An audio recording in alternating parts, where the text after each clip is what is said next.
as you know, whānau, it's been a pretty rough few days for a lot of people in Dunedin. I want to go through some of the things that have happened in the last wee while, and we're tying this into the government's response to this, because see Lux, oh look, Chewie's taking his top off. It's getting serious now, folks. Oi, revving up. Because Luxon was in town today, and we want to talk about national and the national-led government's response to the floods and also to Dunedin Hospital. And I know this is very Dunedin-centric for a lot of you guys outside of it, but this is also emblematic of how they're operating in so many areas.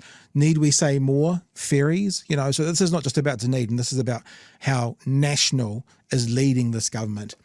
So we finished up a show here on Thursday night, and not long after that Thursday night, in fact, 12:39 in the AM Friday morning, Mayor Jules Radich had declared a state of emergency for Dunedin in response to heavy rainfall and flooding in the area.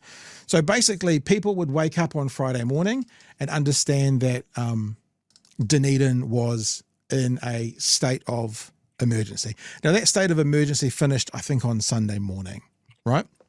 So what I found particularly interesting about how this government operates and runs the country is about 19 hours after that, the response from our Prime Minister was to tell the whole of the country that he was off to the Kiwi Indian Hall of Fame Awards in a PR exercise that I think couldn't have had any less sense around it, Chewie. So there's the Prime Minister. We're in a state of emergency in one part of our country. People are literally trying to bail out their houses.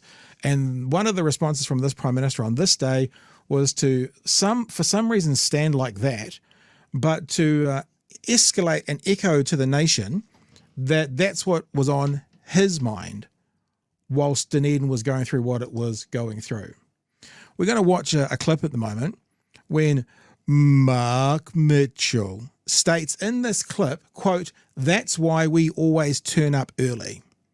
Mark Mitchell's going to say that in a clip we're about to see from the stand-up. That's why we always turn up early.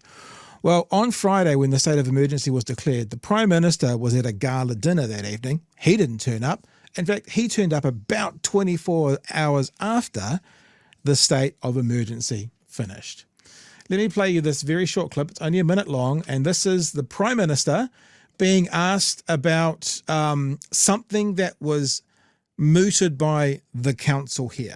The council here mooted the idea we need a plan for the flooded, the areas of Dunedin that flood. We think the plan is to buy these houses out. Now, this is not based on this weekend's events. This is based on 2015's events and beyond. And last year, this government said, nah, not going to do that. We're not going to buy out those houses. And then we've got another flood. One of the difficulties is, I should have said last year, I think it was put in last year, it was decided this year. One of the difficulties is, of course, these guys didn't even know about that. And of course, if it's a difficult question, Luxon tends to run away and hand it off to Mark Mitchell. Listen out for that word, that sentence. We always turn up early, he's going to say. Prime Minister, why did your government reject Dunedin City Council's proposal for funding to buy out homes in low-lying areas, in areas that have flooded here in South Dunedin? I'll let Mark talk to that with respect to impacted properties and where we're working our way through that. Yeah, so to my knowledge, we haven't had any requests at all in terms of dealing with those issues. Because we're not talking about this weekend. 11 properties that have been red stickered, primarily because of the slips, so it's not safe for people to be in them. Obviously, the council now will be doing work around whether or not there can be mitigation done to allow those people to return.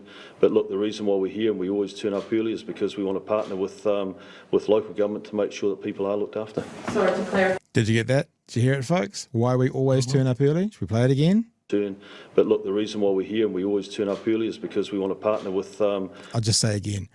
State of emergency, Luxon Gala. 24 hours after the state of emergency was finished, Luxon turns up to Dunedin for his photo op.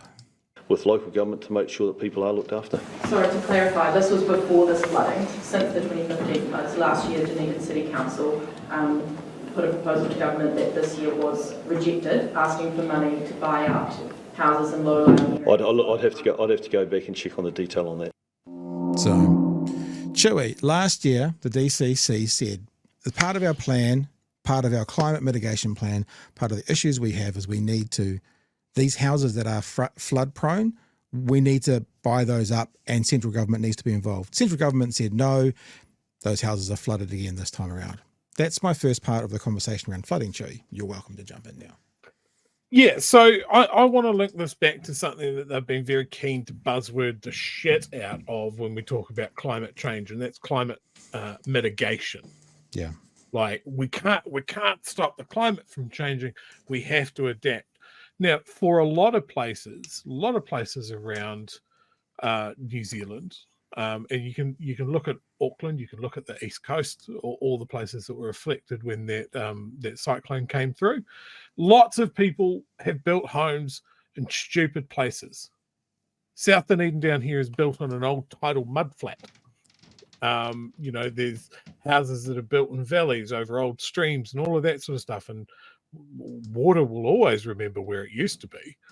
Tough. Yeah. That's where your house is. So when we're talking about something like climate mitigation, what you are talking about is buying people's homes and giving them money to go and get a home somewhere else out of a danger zone. Here in Dunedin, South Dunedin is an incredibly dense housing area, and it's mainly older or poorer people. Certainly poorer. So that's why I was able to afford a house down there. So this is the sort of thing that this government that it seems real keen on climate mitigation should be well across. Yep. Well across. There's examples that's been talked about up in Auckland for houses that flooded very badly when their storm came through. And I also want to talking about Auckland's example, right? That wasn't this government at the wheel at that time. That was Labour. And you can go and look for yourself at the difference in reaction between these two governments. You can look at their crisis response. Look how different it is. When people say it doesn't matter who I vote for, they're all the fucking same. The proof is in the pudding here. Yeah. Luxon went to a gala. Okay, we're not privy to the discussions that may have happened between central government and local government. What do you need? Do you need us to come down? That sort of thing. But the optics, Yeah, putting on your suit and going to a gala event while Dunedin buckles down and wonder what the morning's going to bring, Luxon hasn't got the political instincts. it's tone deaf. He never has. He never has. And when the chance comes to show us what he's made of, he does. Nice tux, bro. Yeah, and just the messaging. I read it again. We always turn up early. No, you don't. And 24 hours after the state of emergency has finished, do you remember there was the floods in Auckland? And he was out there helping in the middle of the night. Great, Luxon, because you know why? That was just down the road. I realised the other day, someone said to me, do you know there is one minister in this government from the South Island? There is one. What does that tell us about the South Island and this government? Yeah, exactly. One minister. And to move on to somewhat of the next subject, the tone deaf thing, right? Not really talking about this time, but it leads into the conversation around Dunedin Hospital. Of the tone deafness of the Prime Minister standing in a private hospital while talking about and having an interview about Dunedin Hospital, Dunedin's public hospital, and how the funding was going to be lowered. We're not going to necessarily get into this right now, but I know you mentioned that to me as well, Chewie. Standing in a private hospital in the private health sector, doing a stand-up with the press about cutting funding for a public hospital, Chewie. Tone deaf? I've got quite a bit on this, but you can get in there first. You look like you're chomping.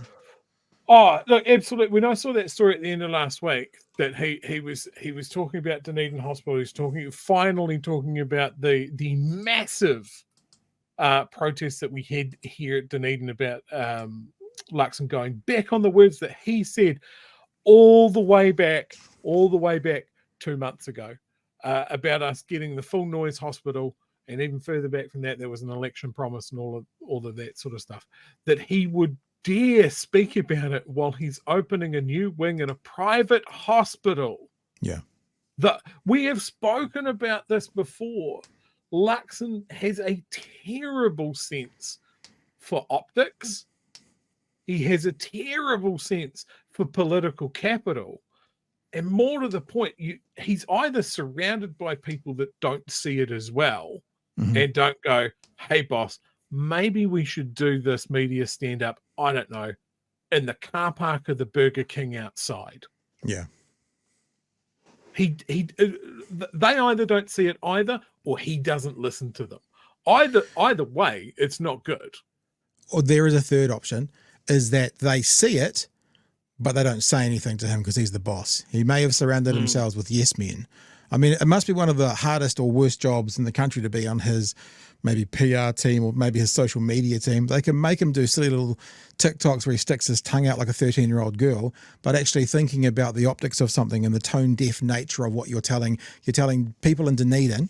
And if we're talking about ferries, people in the whole country, it'd be like going to a private yacht boat seller and talking about how we're going to not fund the ferries as much as we would. I mean, that'd be tone-deaf. It's the same thing. It's the same thing. The other part of this is this weekend there's been a flurry of articles about, hey, maybe we need to do public-private partnerships with healthcare. Hey, maybe we let the private sector do this, that, and the other thing.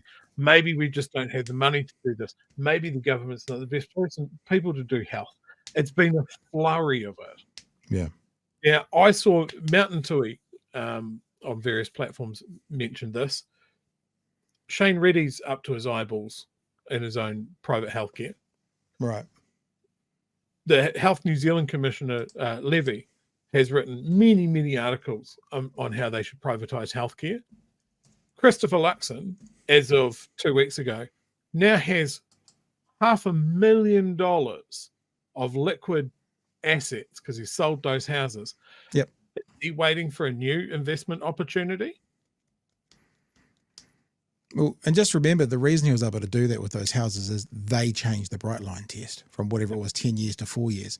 So if you haven't seen the appearance of a conflict of interest before, or a conflict of interest that is the leader of a party changing a law that then enables you months later to get $500,000 tax-free. I mean, how can that be anything but?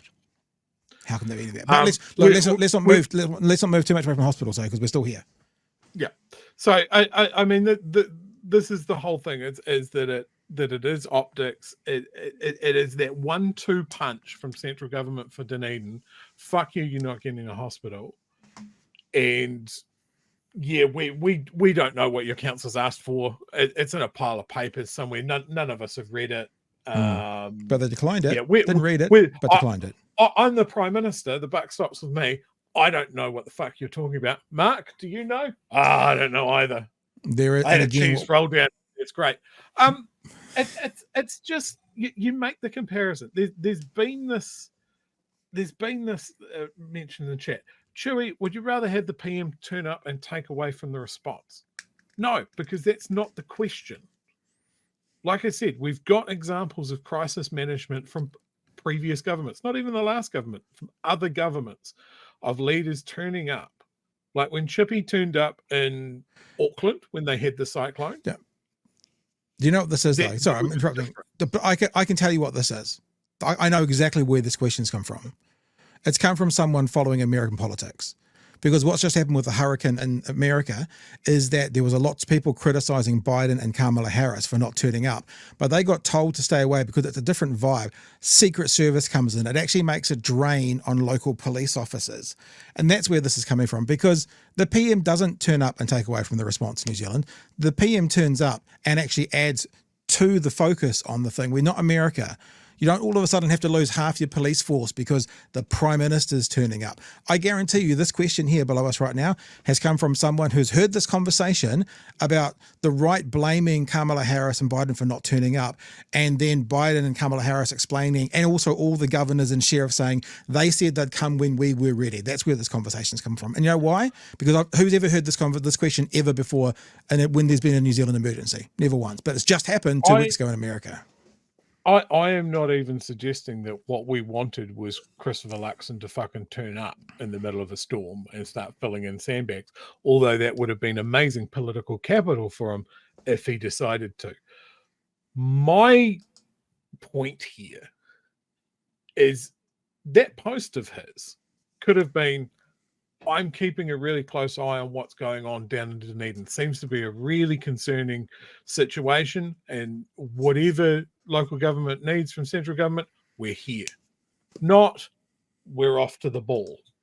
You know, Yeah. it's that tonal shift. And the point that I want to make from that is Christopher Luxon is bad at this. He is bad at being a politician. He is bad at seeing when there is an opportunity for political capital. There is an opportunity to be seen as a true leader. And every time he gets one of those opportunities, he misses it and flubs it super, super hard. I appreciate that might be hard to hear. Maybe you voted for him. But let's be honest, there's a better way that he could have done this. Very, very few people voted for Christopher Luxon. If anything, they voted against Labor. But let me just say, you've just reminded me of something. I've got something to show you before. I'll do it at the end of this bit now. And if you don't laugh, I'm never going to do another show again. And it's to do with Christopher Luxon. So we'll get to it as long as I can open up my messages. Right, let's just keep going because this is about the actual Dunedin hospital as well. So this is from the stand-up. I'm not going to the TVNZ or the Stuff News stories. I'm showing you footage from the stand-up because it wasn't all shown. The hospital protesters were out in force today, and they were wanting Mr. Luxon to keep their promise. Now, I'm getting really, really, really, really, really frustrated with mainstream media, and I'll explain why in a minute. So this is the Prime Minister now speaking to media in Dunedin about the protesters, basically turning up and say, what are you doing with our hospital? We want our hospital.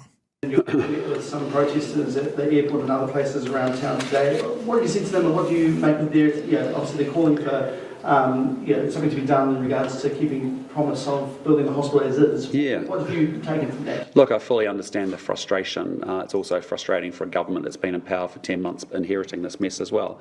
But we are going to build a great hospital here in Dunedin, but it's going to be at 1.9 billion, not approaching 3 billion. And as a result, that's the work that will go on from here. This is a project that started at 1.2, went to 1.6. We've put another 300 million in to bring it up to 1.9. We're not building the most expensive hospital in the Southern Hemisphere at 3 billion New Zealand dollars. And we're going to build a great hospital for $2 billion. So there's an urgent review, as you understand, with a couple of options that are going to be considered. And the reason is it's important that we do deliver within our budgets. We've had a series and inherited a series of cost creeps and scope creeps, whether it's been on ferries, whether it's been on school buildings, and now we see in hospitals as well. And we want to be able to do that because we also have other regional hospitals. We have regional hospitals across the country of smaller scope and scale that actually rely on that infrastructure money, whether you're in Whangarei or Palmerston North or Nelson or Tauranga for that matter. Okay, so I want to address quite a few things in this conversation, right? The first is, when your number one priority is budget above all else, you're going to build a shit product. Because when he says we don't need $3 billion, it was like there are 500 health experts that have said this is what you need. If it adds up to $3 billion, then that's actually exactly what's needed to build that hospital. So coming out of the back, when you, I mean, yes, budget has to be a part of it. But when budget is number one, you're always going to lose. You're always going to lose when building infrastructure. Here's the second thing, and I'm ropeable with the mainstream media. I've said this before, and when I say this, it's not like I'm not going, oh, poor us. It's actually you guys get the access, and you fucking watch, I know, and you don't do your jobs. Okay, Mr. Luxon, we are not going to build the most expensive hospital in the Southern Hemisphere for $3 billion. One Google search, one fucking Google search. Adelaide's Women's and Children's Hospital, New Zealand, $3.5 billion.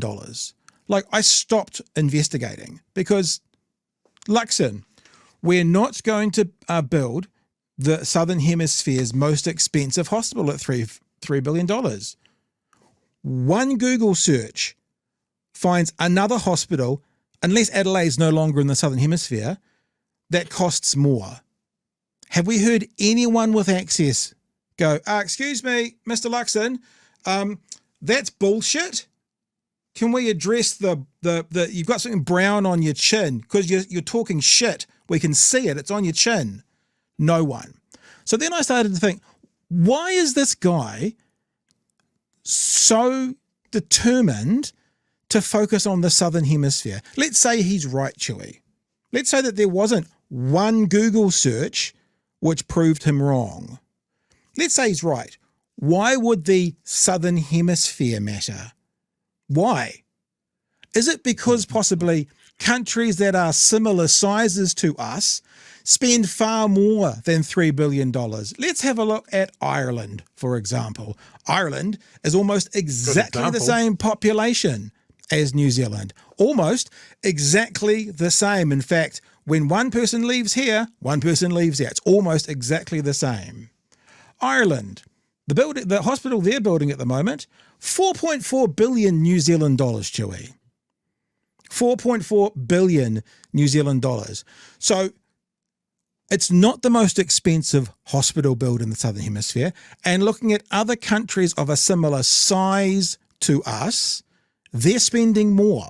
Now, what happened today, Chewie, is the National Party bootlickers came out and started going, Dunedin, 135,000 people, Adelaide, 1.3 million. No. That's not what Luxon said. He didn't say we're not going to build the most expensive hospital in the Southern Hemisphere per capita. He didn't say that, so you can't play that game. He said, carte blanche, we are not going to build the most expensive hospital in the Southern Hemisphere. Those are the words. That is the metric he has put out there. That is the metric we are measuring him by, other than Chewie.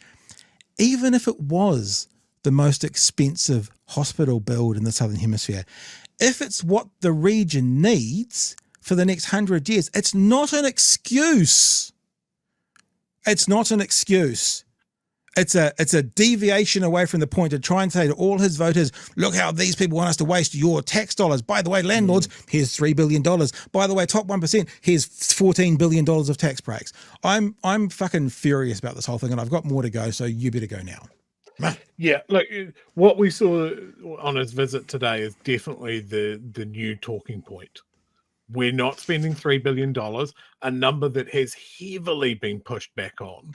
Yeah. And heavily disproved because they've padded it with a whole bunch of shit that's not in the scope of the new hospital anyway. And we're not going to spend the most of a hospital in the Southern Hemisphere, which you have just disproved for them there as well. One Google search. You're going to get an excellent hospital for $2 billion. Now, that's not for the purpose. That clinicians haven't said this is what we need. Clinicians have told us what we need. This is what's fit for purpose. Oh, okay. You know what, Chewie? I was going to buy a car, and the car that I needed was to go up a really steep hill, and I needed a four-wheel drive. Unfortunately, the four-wheel drive car was $3,000 more than the budget I had. So I bought a two-wheel car. So I got a good two-wheel car, but guess what? It didn't fucking climb up the hill. It wasn't fit for purpose. Sorry.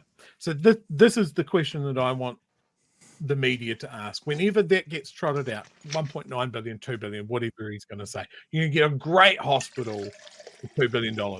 I want to know, is it going to have more beds than we have now? Is it going to have more operating theatres than we have now? Is it going to have the scanners that we were promised? Is it going to be built all at once? Or is this going to be a phased development which will only push up the price? Yep. These are the details we need to know. Is this still going to be a premier teaching hospital to train potentially generations of future doctors? Is this a hospital that is going to be able to service the lower half of the South Island, or in an emergency, the entirety of the South Island? Is that the planning that we're doing? Or are we just looking at the checkbook and going, fuck, we've already borrowed for landlords. We don't want to dip into the kitty again. This is a manufactured crisis because these guys want to privatize by bit by bit. They're not going to do it all at once. They're just going to open the door a little bit. Open the door a little bit.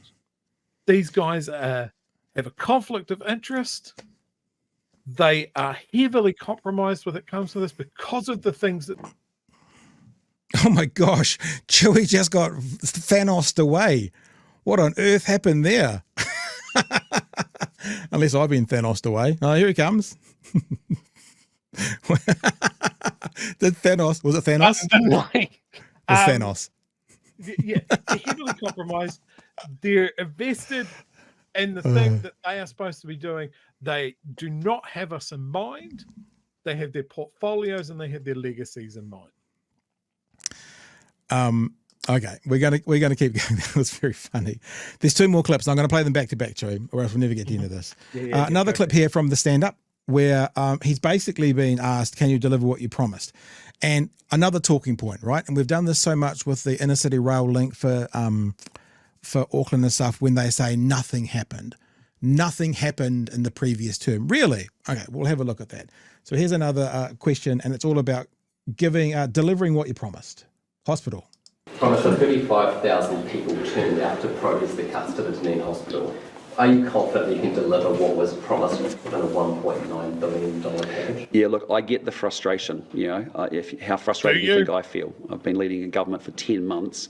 The previous administration had... And the bloody media keeps asking me these kinds of questions. But that's not how it's supposed to work. I was a CEO. No one ever questioned me. The previous administration had 6 years to get this done and nothing happened. Nothing happened. Consequence. So the bottom line is we are going to build things in this country. You've seen us announce our fast-track legislation yesterday. We are over it. We need to get things moving. We need to get things built. We need to get things started. So for $1.9 billion, we're going to build a good hospital down here in the south. Don't worry about that. But you do not... We are worried about that. And actually, every taxpayer should be worried about that, you building a not fit for purpose one, and then there having to be upgrades and add-ons in 10 years from now. We're worried about it. We do not need $3 billion and a massive cost overrun, which means we can't then support other infrastructure that we desperately need in healthcare across other regional centres. So we don't need $3 billion. Again, if 500 clinicians have turned on to what we need, and if what we need by the experts reaches $3 billion, then we do. Sorry, just because you want to have a budget and you're like, we don't need that for a hospital. We don't need it for a hospital, but for this hospital, if that's what the clinicians have said and that's the total, then yes, we do. Okay, nothing's happened. I'm really tired about this from this talking point government as well. Nothing's happened, right? And like we've said before, when you're building a house, the first year of the section, it looks like nothing's happening. But what's happening in the background is surveys are doing their thing, architects are doing their thing, you're picking and you're choosing. There's lots of work going on contributing to the build. Nothing happened. Like really? Well, 2015, the Ministry of Health appointed Southern Partnership Group to lead hospital redevelopment. It's under national. It released business cases for 2 options, both estimated to be between 1.2 to 1.4 billion. 2017, so this is, if it was mid-year, it would have been national. So it was national Labor changeover, political buy-in. 2018, Labor, site selection. 2019, Labor, drilling and digging. 2020, Labor, demolition works begin. 2021, contracts were negotiated for the next planning and stages design. 2020, you can see it goes on and on and on. So maybe there wasn't a wall erected. But to say nothing happened, it's the same as the inner city rail. Nothing happened. No, actually, lots of things happened. Just because a metre of line hadn't been laid, there was lots of other things happening in that time period to get to the end where then we could start laying lines of rail or building walls of a hospital. And again, media, stop it. If he says it, nothing happened. So what about the drilling and digging in 2019? What? That's something, isn't it? Didn't they need to do that before they built a wall? Yes, so things were happening. Last clip, Chewie, and then you can jump back in. And you actually said something really interesting, which you talked about how the delay will increase costs. It's the exact question that comes up here, and Luxon gets a bit pissy. And he almost goes, well, why didn't you talk to Labor about that? Almost. He stops himself, but you can tell it's in his brain. Have a listen. Why does the government suggest retrofitting the hospital being repeated studies have shown it be more expensive and take more time to do? Yeah, look, again, all we're doing is we've had a project blowout from 1.2 billion to 3 billion, approaching $3 billion, and as a result, we're doing a very quick, taking urgent advice about whether we do staged at the old facility or scale back at the new facility, new site. We'll look at both those options. We'll come back with a decision very... Sorry? Wouldn't delay increase the costs? Sorry, say that again. I missed the question. Wouldn't delay increase the costs? Wouldn't delay increase the prices is the question. Well, again, we're going to move through that process very quickly, but I think if you felt that way so strongly, maybe over the last 6 years, Oh. we could have seen a lot more progress. And we didn't. So this is a government that's going to get things done. He nearly said it. If you felt so strongly over the last 6 years, you could have asked Labor a bit, but he pulled himself back. Didn't quite go there. We're going to build a great hospital. We've got to do it for 1.9 billion. It'll be then one of the most expensive hospitals in the Southern Hemisphere. That's it. One of? Oh, okay. What? Did he get a word in his ear between the two? I don't think so. But we're determined to build a good hospital here, period. But we have to do it within the budget. We cannot be in the situation that we've inherited where we have a $600 million project for ferries that blows out to $3 billion. We have 450 school buildings and projects that end up being underfunded by billions of dollars. We have a hospital here that's blowing out to approaching $3 billion. We'll get it right sized. We'll get it sorted. We'll get good value, and we'll make sure we build a good hospital. So there you go. Luxon gets a bit pissy about the delaying of costs, but he's completely right. Do you think if we went back to Hyundai today and said, can we have those boats again, it'd be the same price? Of course not. Of course it would not be the same price. There you go, Chewie. I rest my case. Your chance to chew it up now. I saw the figure bandied around that the report that these guys have commissioned cost the taxpayer over $3,500 per page. Like all of this stuff has costs, and this is one of the things. Like, this is why projects always get scaled down, right? They come through. What do you need? Cool. Where are we going to do it? This is what it looks like. I don't know if we're going to get away with that. We'll scale it back, scale it back, scale it back, scale it back. Like, these guys, they probably want to cut the ribbon on a new hospital. Maybe if we scale it back, it'll get done quicker. But the fact is that they're going back over their own words and their own planning. Retrofitting the old hospital was ruled out really early because it is leaking. The building is at the end of its useful life 20 years ago. Yeah. I read a story today of they were operating on a dude, and brown water started coming out of the roof, and they had to basically throw a sheet over him and move him to another theatre halfway through operating on him. What the fuck are we doing? He wants to play games of, no, we're going to blame the other guys, and Dunedin's being greedy. If they get everything that they want, then Nelson doesn't get a hospital. They want to play us off against each other. Nobody has ever complained, wow, this hospital cost a lot of money, but God, it's lasted us decades and decades and decades. My son was born there and my grandkid was born there, and it was been so good. My friend's wife gave birth there. Across the hall there was a room that was barricaded off for asbestos contamination. For fuck's sake, has he stepped foot in that hospital? Has he gone to talk to the people that have to work in it? I would say no. Like 35,000 people marched for this, and he just seems to want to brush it away and go, oh, I'm just as frustrated as you guys. No, you fucking aren't. No, you don't live here. You won't use this hospital. You're not on a waiting list for anything. You don't have a friend or family member in here. You're not as frustrated as the rest of us. Don't piss in my cornflakes and tell me it's milk. It's fucking bullshit. Hey, one other thing, Chewie. He said in that clip as well, 1.9 will still be one of the most expensive hospitals. I've done the research today, right? And like I said, I stopped once the first result I found deflated his most expensive. But I did notice and quickly read through one. There's currently $9 billion being spent in South Africa on, I think it's 5 hospitals. It's like a conglomeration of 5 different hospitals, 9 billion. And I mean, I know that doesn't average 1.9 billion per, but they're putting $9 billion into multiple hospitals as we speak because they needed to be upgraded.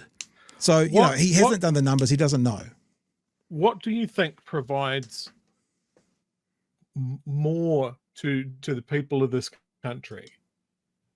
A brand new hospital that will suit an entire region of this country for decades to come, that will train teachers and nurses for all of the other hospitals for decades to come. Yep. Or we can pad landlords' profit and loss statements. Because that was good enough to borrow billions of dollars for. So that's not something that had to be downscaled. That was an election promise. And they can't go back on their promises. The hospital as planned was an election promise. And they have gone back on that, but they didn't go back on tax cuts for landlords. We'll keep banging this fucking drum until everybody loses their fucking mind, because it is the most direct A to B comparison that anybody can make here. Why did we borrow money to give it to landlords as a tax cut? Why? What did that produce for this country?